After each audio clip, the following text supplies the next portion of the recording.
Hello, Object Show friendos. Hope you're all doing well, taking care of yourselves, feeling awesome, all as awesome as you can possibly feel. And if you ain't feeling too awesome, I hope things pick up for you very soon. Mikey back with another episode of Object Show Roundup today, and we do have a bunch of stuff, as always. I don't know why I always say that. It's never like I sit here and don't have a bunch of stuff to talk about. There's always something to talk about. But a couple of little updates on this very channel first, though, about this channel, I should say. You may have already noticed this, but another interview video did go up on Thursday, and it was an interview with the amazing Moon Cookie, who makes Pop-Tart Pursue, the creator of Pop-Tart Pursue. It was a really fun chat. It was just really good. Moon was so fun to hang out with and chat with, and it was a really fun interview. So if you haven't had a chance to check it out yet, I recommend heading on over to the video and checking it out. It was just another really fun time, and more interviews are planned. I do have some more in the pipeline, so if I keep myself generally on target for how I want to do these, there should be another one next month. Should be one in April, and possibly even one already figured out for May, but we'll see. Not all of them are 100% yet, but next month should be, and the one after that should be, so stay tuned for more of this. I really do have a lot of fun talking to people in the OSC. It's an awesome time, and yeah, me and Moon had such a varied chat about stuff. It was really good. So thank you, Moon, for taking the time to hang out and answer my rambling questions and, well, rambling back at me. It was really good. It was a really good time.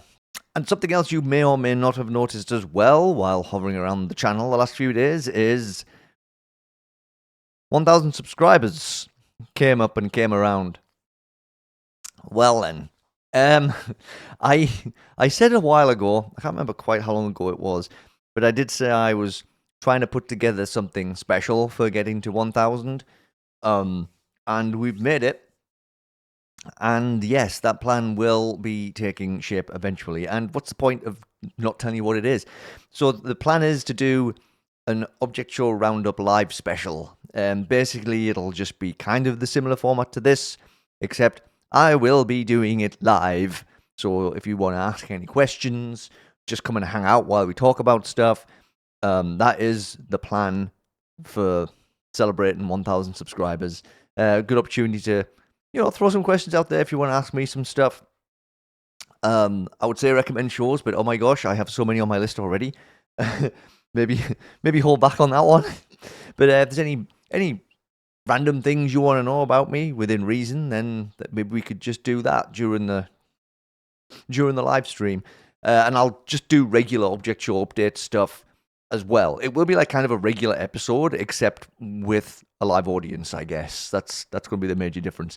And I'll try and keep up with, if people ask me things, I'll try and answer them in between little segments. I don't know if that episode will feature full episode talk-throughs like we do usually, because I just don't know how the logistics of that, like, we might just do updates like if there's been any progress on episodes of shows or stuff like that. I'm still kind of figuring out that part of things. I haven't actually done any live streaming on YouTube. I've only ever streamed on Twitch. So it's going to be like my first. I think actually I did one YouTube live stream like years and years ago, I think, maybe. But I have a completely different setup, all kinds of different stuff since then, so it shouldn't be hard for me to set up. It's probably not that much different than the Twitch setup that I have, so I should be able to figure it out pretty easily, I think. But I haven't got a very specific nailed-on date for it yet. I do want to do it sometime next month, though. I think sometime in March will be good. But like I say, I've got another interview to do in March, so it just depends how.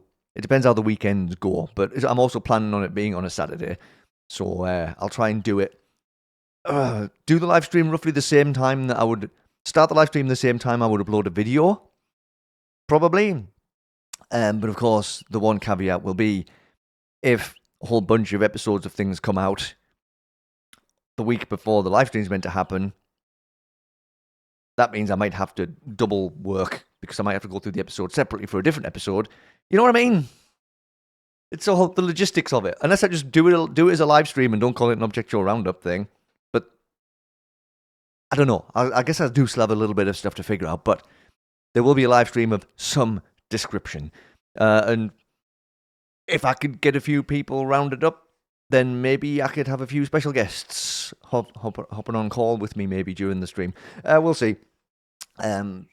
We'll figure that out as we go. I'm very much kind of I do like to have things planned and organized, but sometimes you just got to go, let's just go with the flow, you know? But anyway, thank you so much, everybody, for getting me to this milestone. I always said that 1,000 was the only really big one I expected to even have to worry about. I know that's very set myself low goals, I suppose. But yeah, I don't anticipate being a 1 million subscriber channel in any way, shape, or form. But I am going to keep doing what I'm doing. I am going to keep on watching object shows and supporting object show creators. I definitely going to keep doing that regardless of whatever this number over here says. That doesn't dictate what I do and when I do it, because I still enjoy doing this. And the numbers aren't something I keep a huge, massive eye on my own side of things. I always check other people's channels, like, oh, they've nearly got 1,000, and oh, they've nearly got 10. With mine, I mean, yeah, I look at them, you can't avoid them, but I'm not sitting there going, oh, geez, I can't believe that I haven't had any new subscribers in a week. It's never really bothered me at all, that. I'm going to keep doing this, even if there's only one person saying hello to me in every video.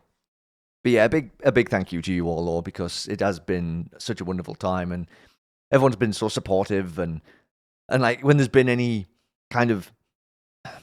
It's always been good, constructive criticism on things, like suggestions for maybe, you know, the intro suggestions I got after I first uploaded the video, and just a few other little bits and pieces. It's never been like, no one's ever come flying at me going, this is complete garbage. People might have thought that, but they haven't said it out loud. So, I mean, they haven't said it out loud yet.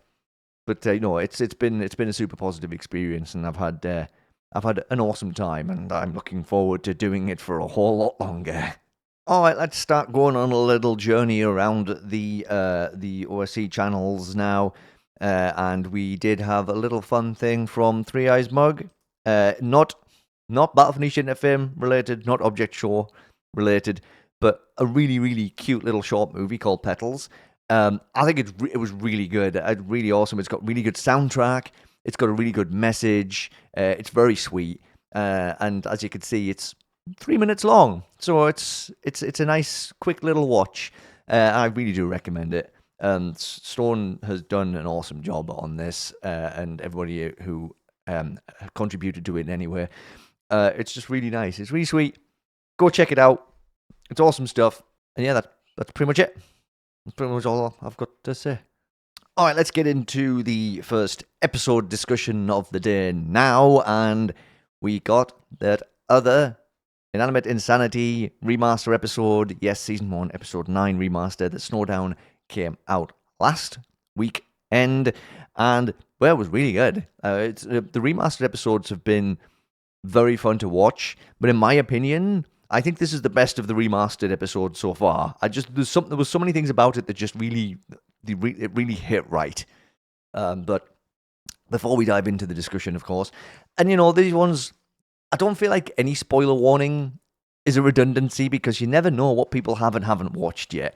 And even if we're just talking about an episode of something that originally came out years and years ago, and this is a remaster, and generally things are the same, I still don't want to ruin anything for anybody who doesn't want to know anything that's coming up. So I never feel like it's a waste of time to say spoiler warning if you haven't watched the remastered episode 9 yet. If you haven't watched the original episode 9 yet either, to be honest, then hop along on to the next chapter in the video so you don't get any spoilers for this episode or the original episode, or actually even things that still happen in Season 1, because I thought about it the other day, actually, and I have mentioned future storylines in Season 1 ahead of time. So if you're planning on watching any of Season 1 and you haven't yet, then there will be spoilers for what happens next after Episode 9. So yeah, just a little warning. I like to make sure everybody knows that well ahead about what the discussion's going to be. Hopefully you're all good with sticking around now. And you know, if you do skip the chapter to go and watch the episode, maybe pop back later. so you can listen to whatever the heck I have to say about it. So this remaster episode does mark the third Season 1 remaster episode in a row on the channel. So Season 4, we haven't seen anything for a while. There's a couple of little bits and pieces that was running around my head about that, how we haven't seen a Season 4 episode for a while. But they did have the issue with the income flow from Creator Inc. Creator Inc. wasn't giving them their share of the merch sales and all that like drama they had with Creator Inc. So now the new shop opened, and it's been a couple of months. Maybe that's what it was. Maybe they had to wind things down a little bit for a while on Season 4 while you waited to sort that stuff out. Pardon? And maybe these remasters, I don't know, maybe they had a few queued up all ready to go, which is maybe why we had 3 in a row. Or maybe they just wanted to try and rattle them off. Just get them all done. Who knows? But I don't mind at all, to be honest. We have been spoiled for remaster episodes, but I've been really enjoying them. But it's funny, though, because even though this is the third remaster episode in a row, this Christmas special episode was released even later than the original Christmas episode was. Because the original version of this came out on New Year's Day 2012. But that's totally fine. I'm totally down with having Christmas in February if it means we get a remaster episode as good as this one was. Like, I already kind of hinted at this. This, my favourite remaster episode so far that they've released. Especially when we get to start off with some stop-motion animation.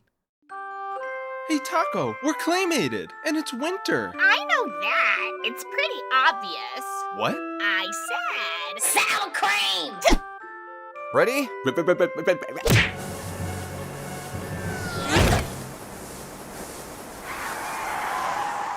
Hey, our stop motion. Why'd it stop? That was legitimately so expensive. I think I'm going to need to take a sponsor. Yeah, that was a wonderful little surprise to start the episode off with. A reference to the end credits of the original episode when we did have the little clay-styled pickle and taco together. But they went further with it this time because I guess they just thought, hey, we've got the resources to go and do a little bit of this now. Also, that clip had a few more little sneaky indications of Taco not quite being as unaware of things as she tries to make it seem. And OJ and Bomb sledding together. It's super cute. Really love that. It's really fun. I like seeing Bomb and OJ's close relationship be highlighted more in the remastered episodes. Has been really fun to see too. I love all that stuff. I love the slight changes in, not changes, but just really highlighting relationships that were clearly formed and more developed by the time Season 2 wrapped up. But it's nice to see them building it more in this remaster of Season 1. Say, hey, this is how these two, or this is how this bunch ended up as close friends like this. So I like it. I enjoy it. It's not retconning anything from the original season. It's just highlighting stuff that they didn't highlight as well as they might have liked originally. And also, though, what Me Phone 4 said at the end of that clip leads in very nicely to something else we see a bit later on in the episode. Right, well, now that's out of the way, we get right to where the original episode started. With Paintbrush, Marshmallow, and Apple sitting around a fire discussing the holiday season. Except in the remaster, they make the fire a bit more practical with Paintbrush roasting some chestnuts over it. Nice little extra touch there. Nice little holiday season reference as well there. The chestnuts over an open fire kind of thing.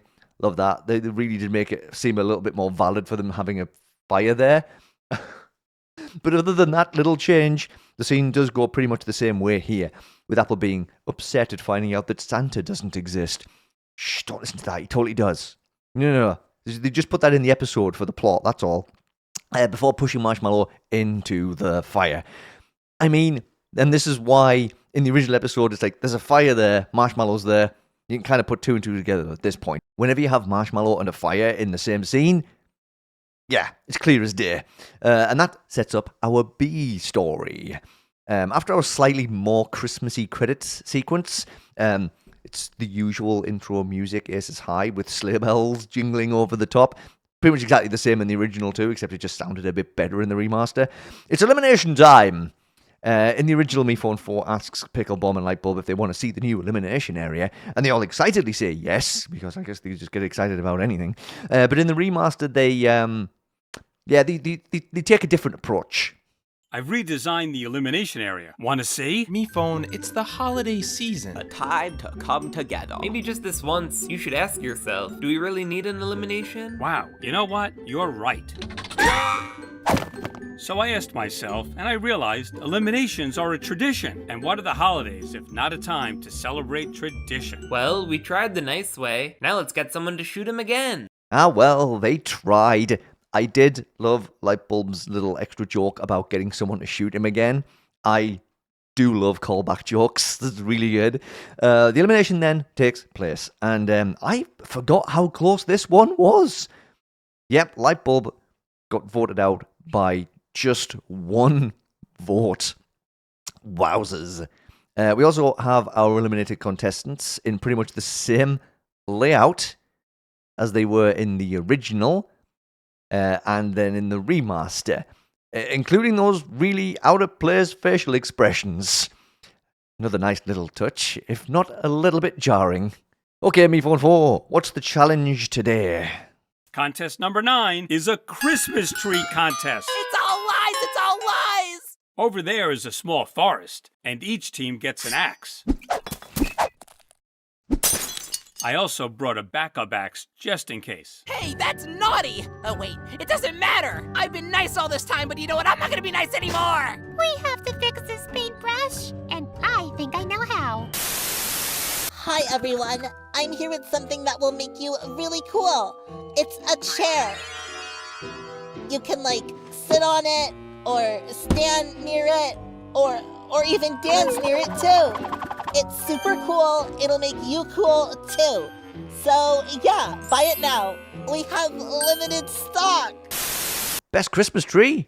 Alright. Also, there was our callback to the claymation scene where Me4 said he'd need to get a sponsor. Hi, Bo!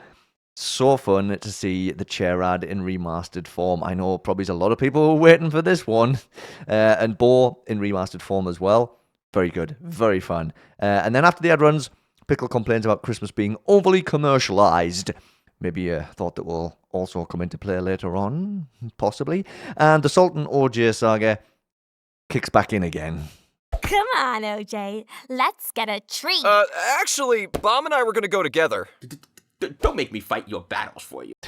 I love how Bomb is just like, no way, bro. You're not using me as cover anymore. Deal with this yourself. Just tell her that you're not interested. But aside from that drama, Pickle spots the perfect tree. But of course, it's on the other side of a frozen lake. So, cue the slipping and the sliding.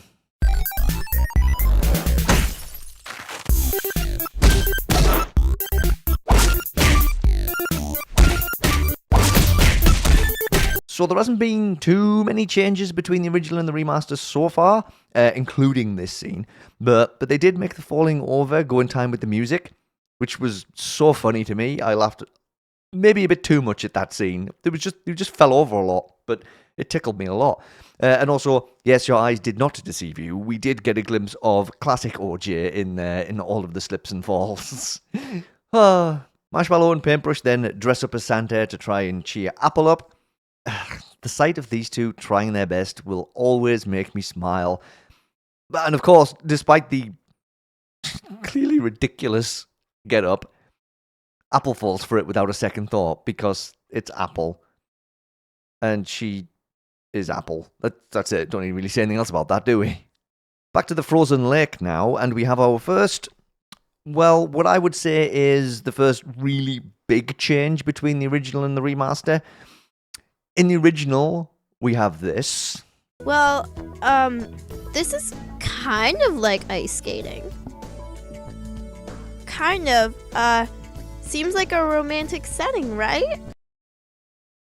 Yeah, Salt trying to turn the whole thing into a date. Well, we get clearly sad and not at all into it, OJ. But in the remaster, well... Come on, gang, keep up. Okay, Salt, I think it's time we take our next steps. Really? I wasn't sure you were ready.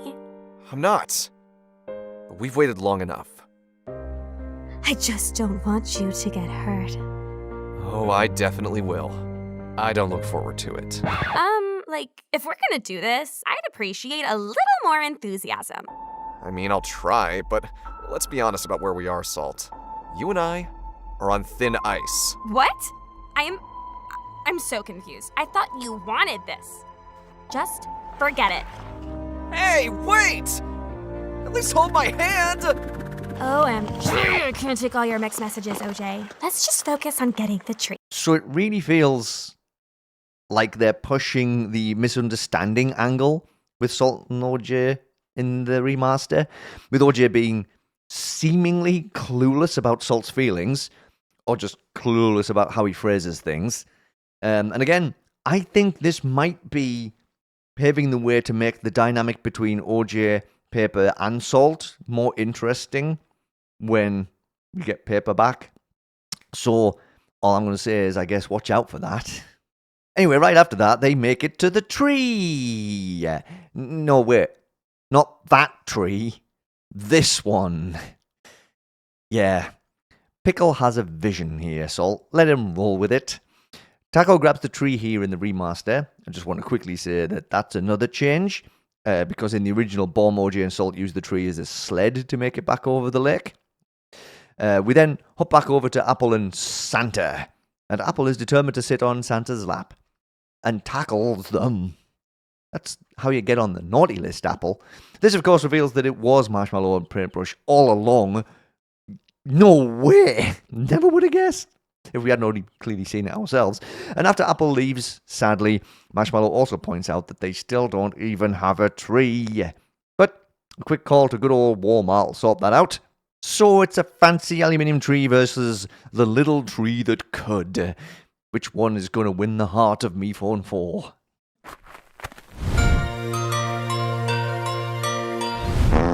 Wow, I think we have a winner. Team Chicken Leg! What? But my tree is way better. You're a complete idiot. Christmas trees should show Christmas spirit. Your big, shiny aluminum tree shows commercialism. And I never thought commercialism was so bad. Probably my favorite holiday memory is that one ad where a family of snow people has a snowball fight. Wait, the snow people were fighting each other with snowballs? Wouldn't those, be their kids? I wasn't really thinking about the lore implications. Great, now I have nothing. Sorry. But when I look at this humble little sapling, I see a tree that did more than anyone thought it could. I see a tree that beat the odds. I see hope, goodwill, and joy. And that's what Christmas is all about. I don't care about that. I knew you'd come around, me phone. And because it's the season of giving, as a reward for winning the challenge, Team Chicken Leg can choose an eliminated contestant to join their team. Pepper! No, I think Paper was a good person. He should join. I thought the Spikeball guy was cool. He's not an option. I abstain in solidarity. Wow, you're all undecided. I guess I'll let the viewers vote.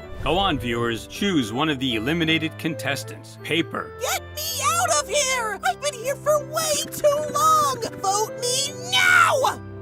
Please? Baseball. Oh my gosh, choose me! I need to get a new book! I thought storks would be compelling characters, but they do nothing but— Knife. If you don't choose me, I'll beat you up! I mean it this time. Nickel. Hey guys, vote for me! You know you want to, even though you can't seem to spell my name correctly. Balloon. I think I really made a mistake in how I played. If I could just get a moment to explain. Pepper. If you vote for me, I will make sure your vote does not go to waste and that Saul wins! Light bulb. I think I made no mistakes in how I played, and I require no time to explain. Whoa! Oh, yeah, hi, yeah. Vote for me and you'll get this chair. No. So yes, Heart does win out over commercialism, and we're also getting a rejoin. And this is what plays into what I was talking about earlier with the OJ Salt and Paper dynamic. Because I did give the spoiler warning before we talked about this, so hopefully I'm not ruining anything for anybody here. But Paper is the contestant that does rejoin in the next episode. So I really, really am excited to see how the OJ Paper Salt thing all goes, and it'll be interesting to see how they handle Evil Paper as well in the remaster. I'm excited to see where this goes. There's a tiny little scene swap here as well before the credits, because we get Apple meeting with the real Santa before the credits in the remaster, while it happens afterwards in the original. Also, Santa rocking the short sleeve top there. Loving that for him. Very stylish. But the reason I think that they did that scene swap is so they could put a lot more focus on what comes after it in the remaster. Because in the original, all the eliminated contestants sing a lament about them being stuck on Idiotic Island, and it was a bit rough around the edges, shall we say? We want to be in the challenges and get $1 million payday. Well, guess what? We got a brand new, wonderfully harmonized version for the remaster, and it is amazing. Allow me to share it with you all. We're on the island of misfit objects. Here we don't want to stay. We want to compete in challenges for $1 million payday.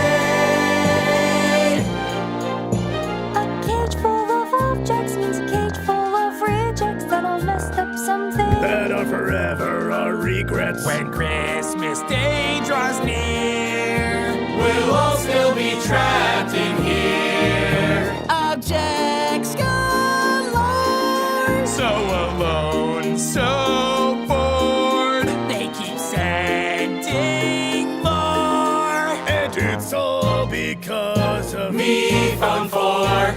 How would you like to be a paper that got torn apart? Or a baseball that struck out. Or a nickel so worthless people don't even know how to spell his name. We're all misfits. How would you like to be a knife that wasn't sharp enough? Or a balloon that pops way too easily? Or a pepper shaker that shook up the game too much. Or a light bulb that wasn't bright enough.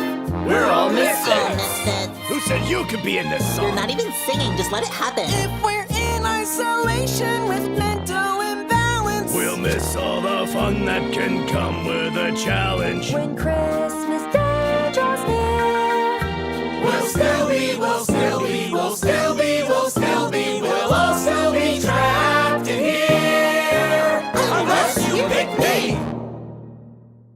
Honestly, this just capped off what was an amazing remastered episode. It was so good, and it's got me so excited for the rest of the season 1 story to kind of gain its momentum and travel to where it travels to. Oh, this was really good. It was just a really good remaster episode. It was just super fun. Well worth checking out. Okay, time to dive into something brand new now. And a show called D&GFE released its first episode this week. Yeah, I've seen a lot of people talking about this one. And it did zoom across my radar. A couple of people also mentioned it to me. I'm like, okay, all right. I'll check it out. I kind of like getting into stuff just as they start, because then I don't have to do as much watching of other things. I do want to try and do catching up with stuff that has a few episodes, but I need more time to do that. You know what I mean? I know I've said this a million times, and I'm always repeating myself. And let's focus on D&GFE, shall we? And of course, if you haven't watched episode 1 yet, then there are lots of spoilers coming, because we're going to talk about what happens in the episode, we're going to talk about the characters, we're going to talk about the setup of the story and all the stuff that goes on. Oh, so all that stuff. So if you haven't watched D&GFE episode 1 yet and you are planning to, then again, just you can hop to the next chapter in the video. That's why I set them up as chapters, so that you could skip spoilers easily. Or at least, hopefully, you can anyway. But if you have already watched it, or if you haven't but don't mind listening to me talk about it, then let's get cracking, shall we? This was a really, really, really good episode. Oh, but also, before we do dive right into this show, a warning that it was mentioned at the start. There's a little warning screen that says it is intended for older teen audiences, because, you know, there'll be references to things that are a little bit more on the slightly older side of things. And there is a little bit of swearing in the show too, so, you know, beware of that as well. Like, I know not everybody's as about swearing. I don't really mind at all, but if you happen to be watching it and you're around somebody that's not keen on swearing, just be aware that there is some. Okay, so episode 1 is called Adapt, and D&GFE actually stands for Drugs and Guns for Everyone, if you were wondering. It's such an interesting concept. So it's set in the city of Gildsborg in August of 1974. I know this because the show has a dedicated website that tells you everything you need to know about this place. Stuff about the characters in the show, the stories that are going to be told. It's a really cool, in-depth website, and I love the amount of detail that's on there, and it's a real good, kind of thing to have on the side when you're watching an episode, because you could, check out characters' bio when they pop up, and apparently the character bios are going to get updated as the story goes on. I love this so much. This is really, really good. It's so nice to have a companion piece to the show, and it gives you loads of information on the characters, so they don't have to try and cram too much into the episode about characters. You can go and check it out beforehand. It's just really, really cool. It's definitely worth checking out either as you're watching the episode, or maybe as soon as you've finished watching the episode, and then you can pick up on pieces that maybe you didn't click into place before. It's very cool. But no, I could talk about the website for ages. But let's get to the episode. So we start off in a cool building. Literally. It says it right there. That's the name of the building. With Detective Stickshift, or Shifty, getting a call from his boss to have their weekly check-in. Totally normal, run-of-the-mill stuff, right? Well, not exactly. It turns out Shifty's been sitting on a file for a little bit too long without really working on it. Stickshift. This is a murder case, for heaven's sake! A life was lost, and a family's grieving. The least you could do is get the culprit's name. Well, I don't know what happened to you. You used to be our best detective, but you've just gotten lazy. It's been case after case of you doing nothing. Listen, Sorry, Stickshift. I'm going to have to let you go. Are you serious? Please get your things. I expect you to be outside in 2 hours.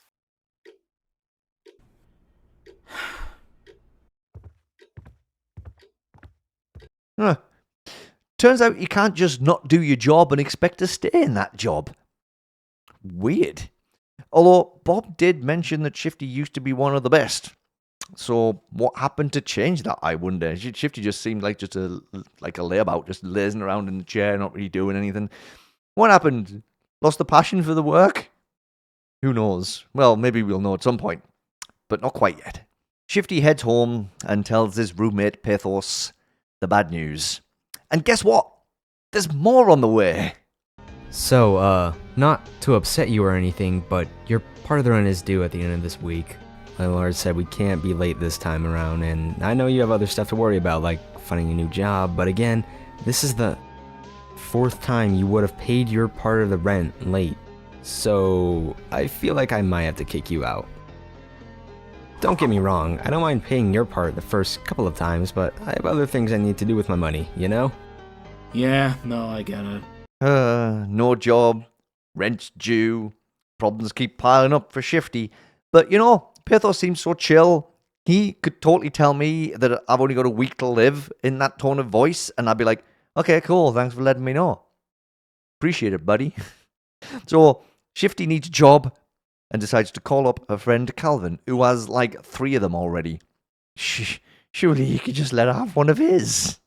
Calvin picks up the phone at the pizza place he works at, 4 Slices of Heaven, and luckily, apparently, there's a bulletin board there with job postings. Shifty asks Calvin to bring a pizza, totally not planning on stealing a ride back to the pizza place afterwards. Not at all. When he arrives with the pizza, Shifty invites him in and they partake in the pizza. Also, I had to mention this. This may or may not be a coincidence. Although the way they put the show together, I'd be surprised if it was a coincidence. But the pizza box has Open Heaven's Gate written on it, which does make sense when you consider the name of the pizza place, 4 Slices of Heaven.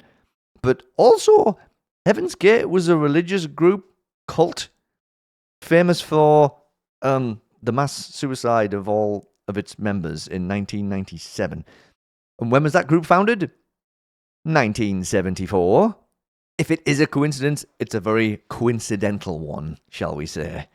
Anywho, now that the pizza's all here and they're settled, Shifty breathlessly explains what happened and why he needs a job super fast, like super fast and super now, and panics about how to even do it, since he's had the detective job for so long, kind of forgot how to do the job interview thing.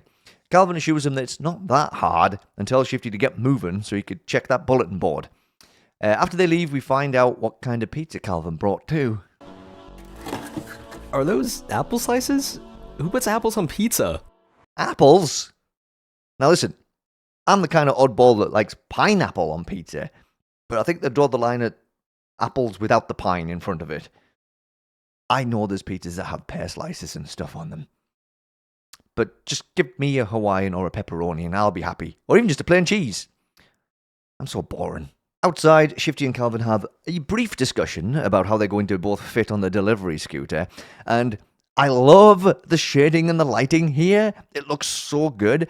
It's not very often it's because I'm not super, artsy.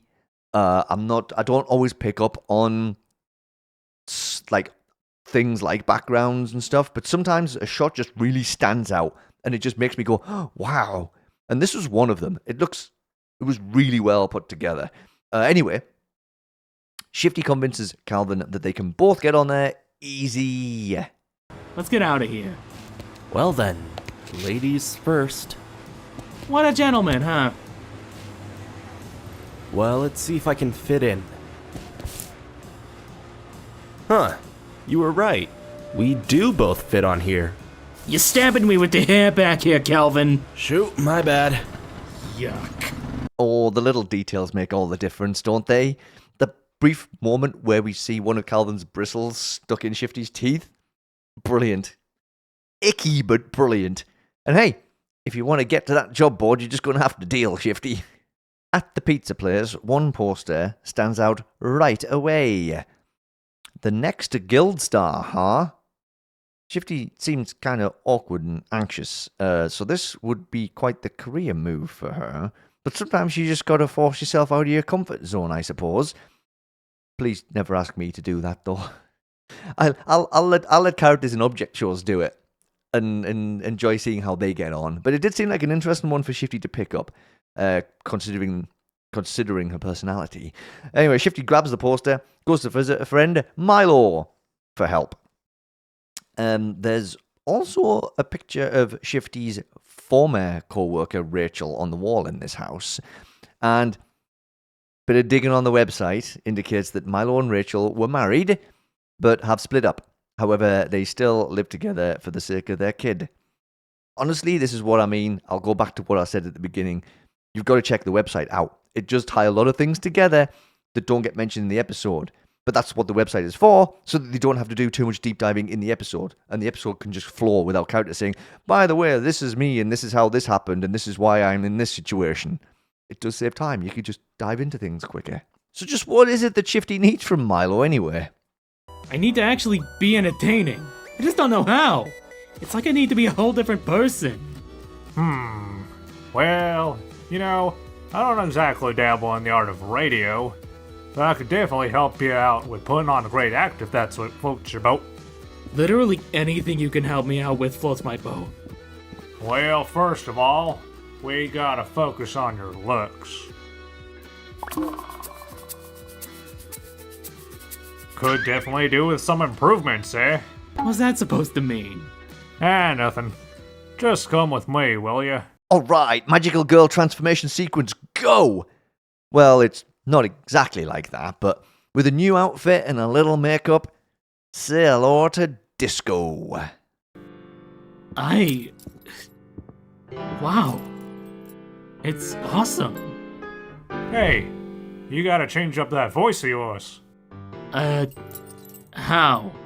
Try something out. Drop that accent of yours. High pitch now. Like this? Perfect. What transformation, huh? Hey, don't give me that look. This is the 70s, remember? This is the kind of style that everyone would have been rocking back then. Believe me. We then cut to the radio station, Gildsborg, where Disco has got the job and is walking along, chatting with his new boss, Minnie. I love her design so much. Her aerial pops up and down when she's talking. She uses it to point at things. Just super cute. Lovely little details on that. Anyway, she's talking about how impressive Disco's resume was, despite the fact that she'd never heard of the radio station mentioned on said resume. Yeah. Disco may have told one or two teensy little lies to get this job. Just a couple. We then meet two of Disco's new co-workers, Pablo and Steve, and also witness one of the worst handshakes of all time. Like, truly legendary in terms of awkwardness. Sup, bro?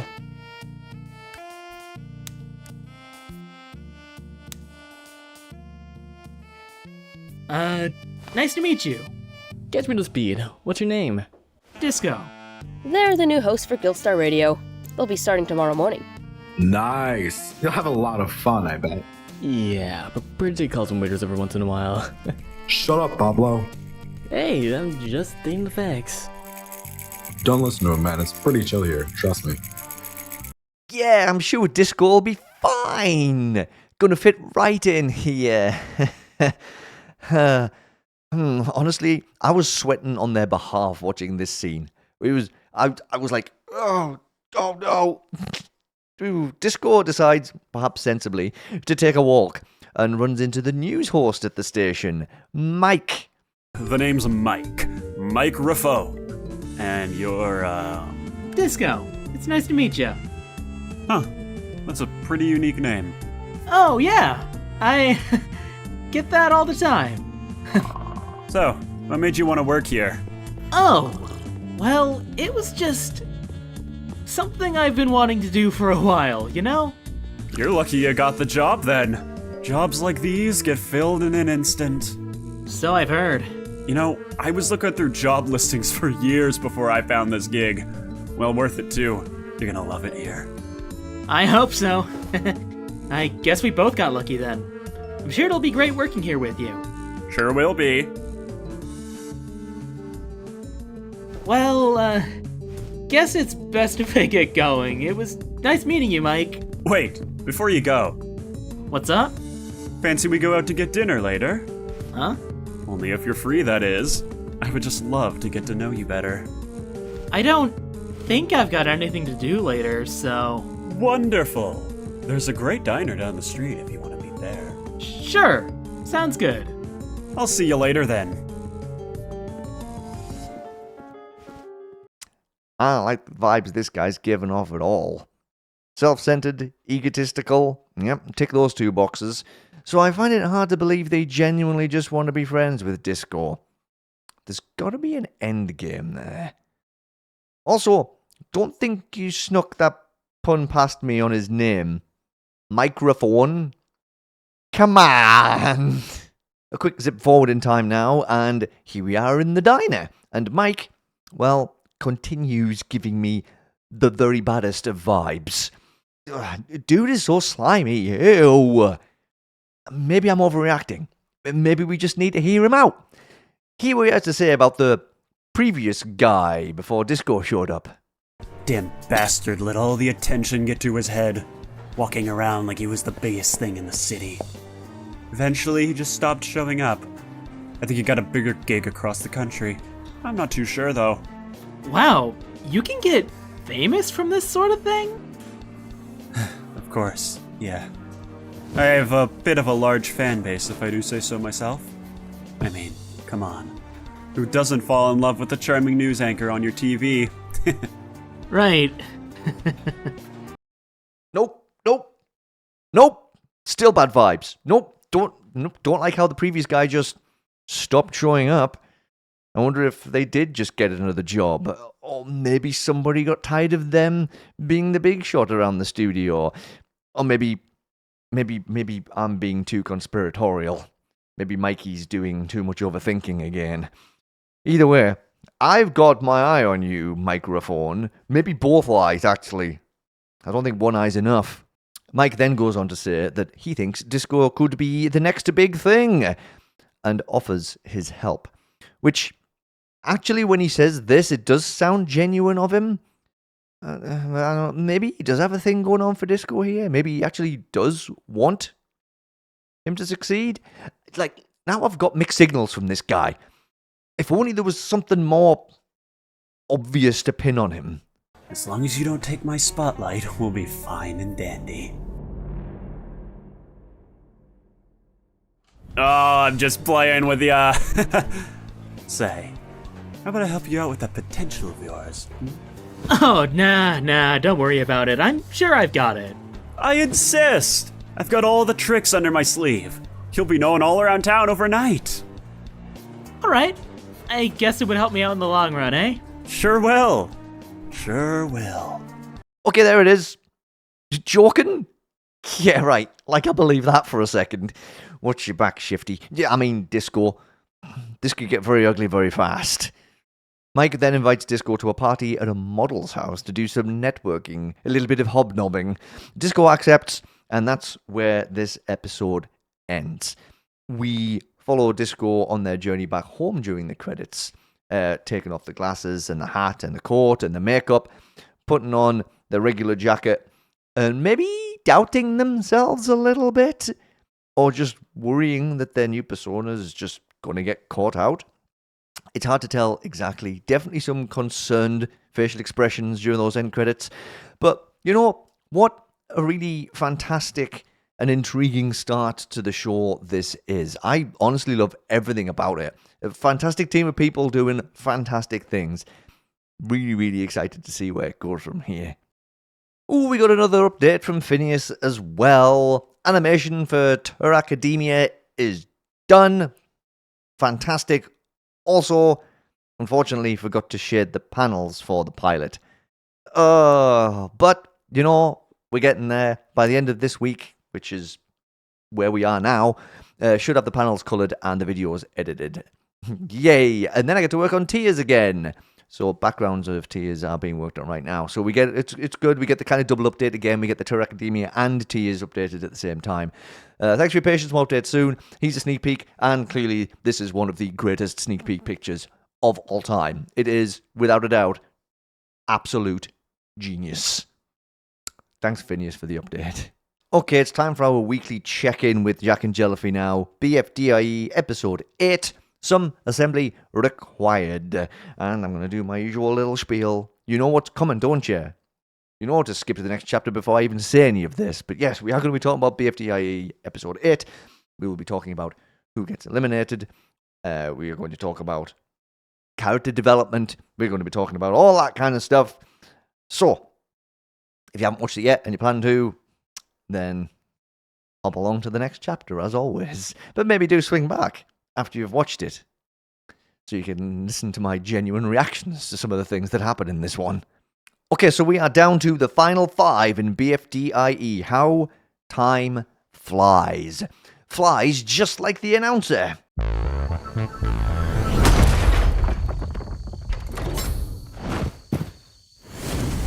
Hey, you eliminated my creator! Be quiet, I'm still UFO lagged. You'll pay for this! You're now my enemy! Whatever.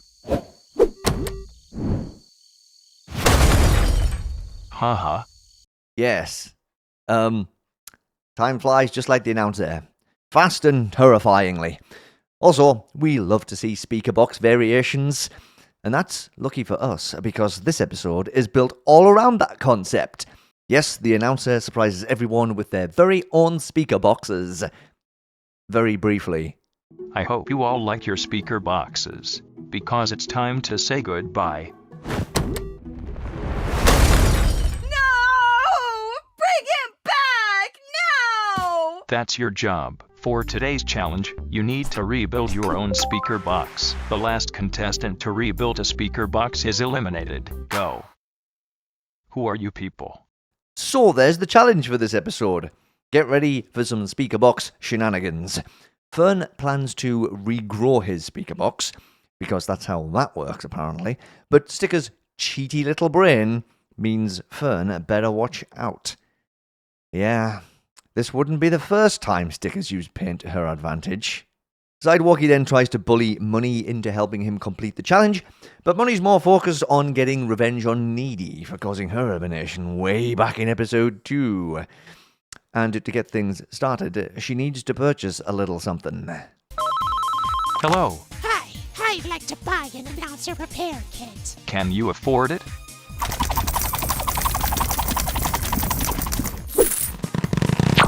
This barely affords any of it. Do you have anything else to give me? No, give it over. Ah, fine. Yay! Must come in handy being literally made of money. So, it seems like Money wants to get the challenge completed as fast as possible so that she can then make sure she has plenty of time to stop Needy from progressing. Alright then, a plan's a plan, I suppose. And we have a little cutaway of Fern getting to work on planting his speaker box, but then we right back to Money and Sidewalkie. Sidewalkie has a proposition for her, which leads to some of the snappiest dialogue in the series. How about we form an alliance? Really? Yeah! Sounds like someone needs a repair kit for their brain. Off you go. You're going to help me right now! Cool. Prepare to a true sidewalk. Perfect for walking over. Now back to what I was doing. Whoa! Stand aside, Sidewalkie. We have a new meanest contestant stepping up in this game. I mean, I guess Money was treated pretty badly by some people earlier in the season, so she's earned a little bit of mean time. I hope it doesn't last forever, though. But, I mean, you know me. It's just because I like redemption arcs. And people are allowed to go from nice to mean to nice again, as well. That's still an arc. It's kind of... It could still arc. It could just arc back and forth. Back with Fern now. And his speaker box has bloomed.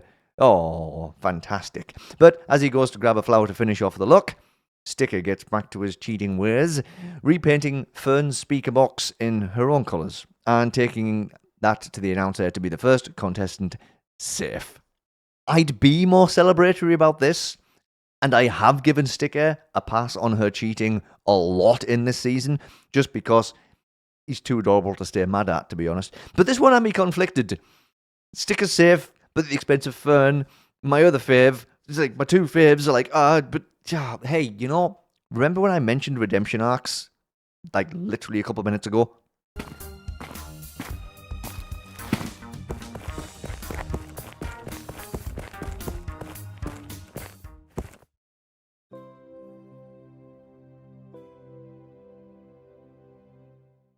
Could it be that Sticker regrets cheating this time?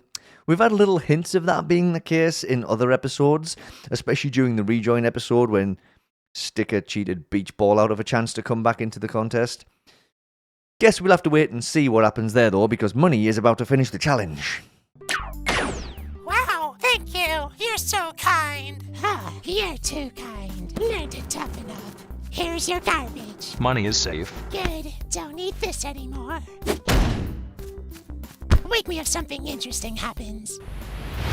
Hi, do you need some help? Oh, wow, thanks. I'm nearly done, but can you just help me glue this final piece on? Of course, I'd love to help. Huh, you must be based on the old Money. She's really changed. Money speaker box is still all nice and helpful. This could play against Money if she's not careful, especially since Money speaker box landed right next to her biggest rival. So yeah, Needy, together with her new helper, finish putting together Needy speaker box. But before Needy can hand it in to be safe, Money speaker box convinces her to help Sidewalkie, who's still frozen after being shot by Money earlier.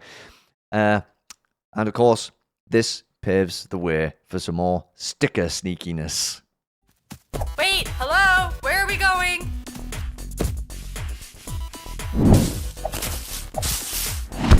What are you doing? You're making me filthy! I don't care. Here's Fern's. It just went missing for a little bit. Fern is safe. Oh, she helped Fern out. Although, at the same time, he also potentially ruined Needy's chances of making it through. Cheating on top of cheating. But when it's my fave, helping out my other fave, sorry, I've just got to let it slide. I mean, how can you stay angry at this? Look at them. I'm sorry, Needy. Money, Speaker Box, and Needy realize that the only way to help Sidewalkie is to recover him.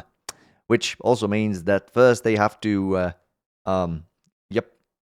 kill him.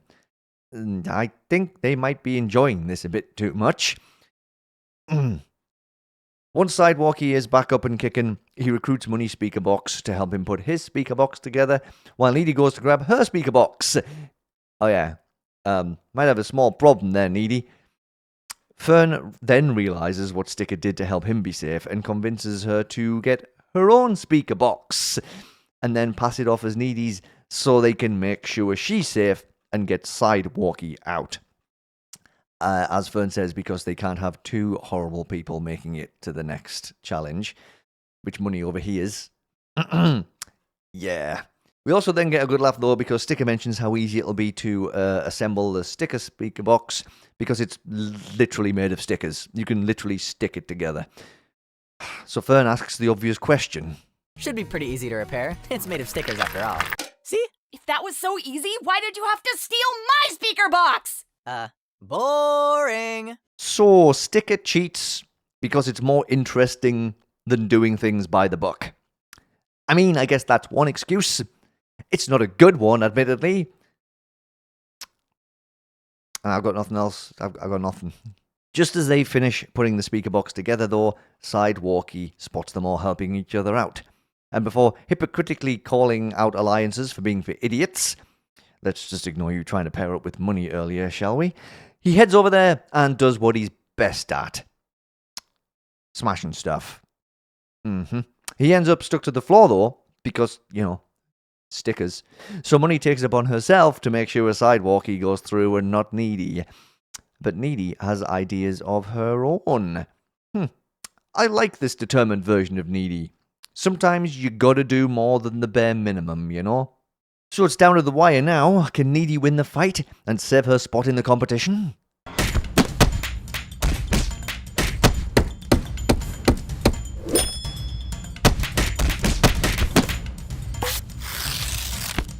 Yes! Yes! I did it! Done! Sidewalkie is safe. Good news, Needy. You won the challenge. Why don't we work together from now on? Wait, really? Oh my gosh, that sounds so... Kidding. Bye, loser. No. The answer was no. Sorry, Needy fans. And just as she was starting to actually care about winning, too. So, our final four are Sticker, yay! Fern, yay! Sidewalkie, boo! And Money, kinda boo, but also I do kinda want to see if her personality flips again. So a small, hesitant yay for her? It will be interesting to see, especially... I mean, who's she going to try and screw over next time? She got Needy out, which was the big goal. So I guess we'll just have to see who she goes after next. It is hard to believe, though, that we're already racing to the end of the show soon. It's been such a fun time, but yeah, wow, Final Four already. Oh, and of course, yes, as always, there is a post-credits clip, and Boo a Hot Dog catches some shade here. Hey, want to see my hot dog speaker box? What does it do? Fail really early and, I don't know, then probably die embarrassingly? What did you say? Yeah, spot on. Well, that's just mean. That's just mean. Hot dog that's so mean. But yeah, that's it for another week and for another episode of BFDIE. Next episode, as always, will be coming out on this coming Thursday. Oh.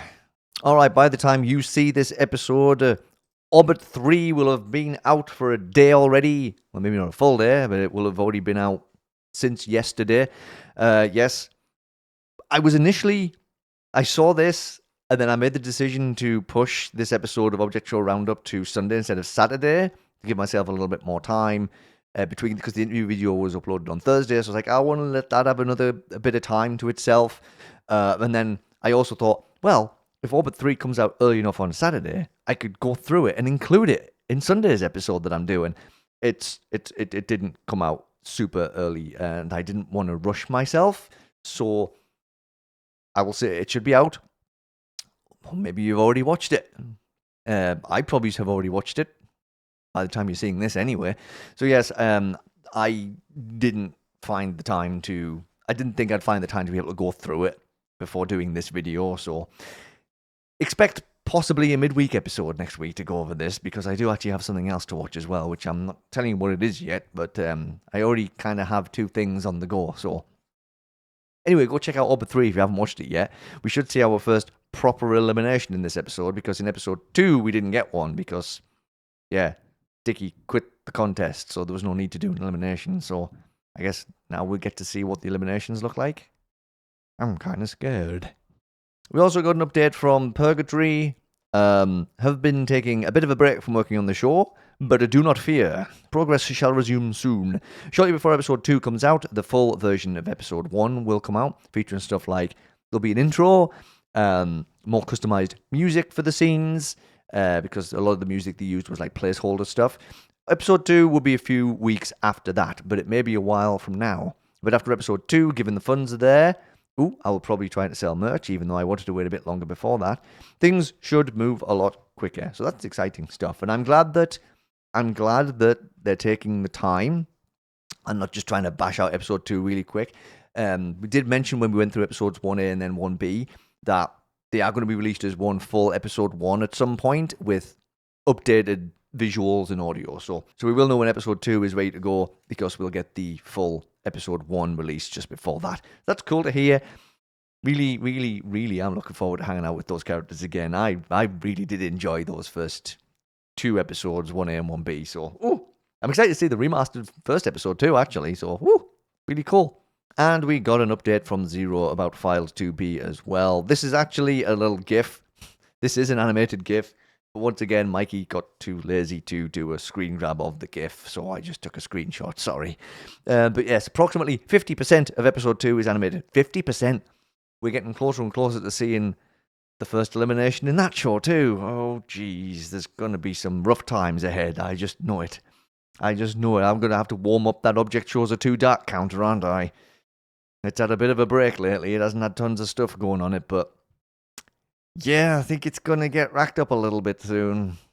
Alright, and that is everything for another episode of Object Show Roundup. Again, big, huge thank you to everybody for the support, and we're getting us to 1,000 subscribers, and I am really excited to plan out that live stream whenever I do get time to do it, and whatever it actually does entail. And as I kind of hinted at there when I was talking about Orbit 3, which was on this side of the screen, not this side of the screen, I always do this wrong. Still, after this many bloody episodes, I'm still not doing it right. But like when we were talking about Orbit 3, there will probably be a midweek episode because I need to go through Orbit 3, and there is another show that has its first episode, and I want to go through that. So I only have 2 things. I could wait the entire week and just do another episode on Saturday, but I just never know what else is going to drop, right? Because there's a few other things on the go right now. So sometimes I'm like, I'll just take the risk and just do a midweek episode.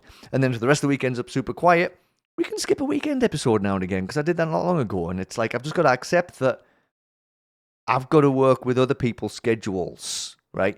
My content is based on when other people release their stuff. So I've just got to learn to just roll with the punches and just do things when I can.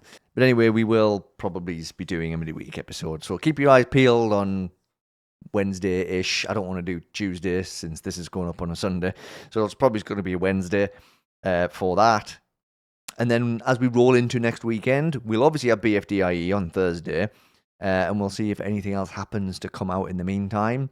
But if it's just BFDIE, I don't know. Maybe we do sit and roll it over to the week after. We'll see. I'll just play this out as it goes. And I appreciate your patience with me as I figure this kind of stuff out too, because I'm not always fully in control of everything. In fact, I'm not in control of anything at all, except when I sit on this chair and talk. But I can only sit on this chair and talk if there's stuff to sit down and talk about. So anyway, yes, thank you. And as always, thank you just for being here. Whether you just watched 5 seconds of the video, you just watched 1 section of the video you're interested in checking out, or you bore with me through the whole thing, I do appreciate any amount of time you spend here. Please don't forget to make the YouTube algorithms happy. Like the video, share the video, comment if you want to have a chat with me about stuff. I am more than happy to engage in comments with people. And yeah, that's pretty much it. Take care of yourselves, everyone. Keep watching object shows. Keep discovering new object shows. Keep making object shows. And I will see you all next time round. Love and appreciate you all. Take care. Toodaloo.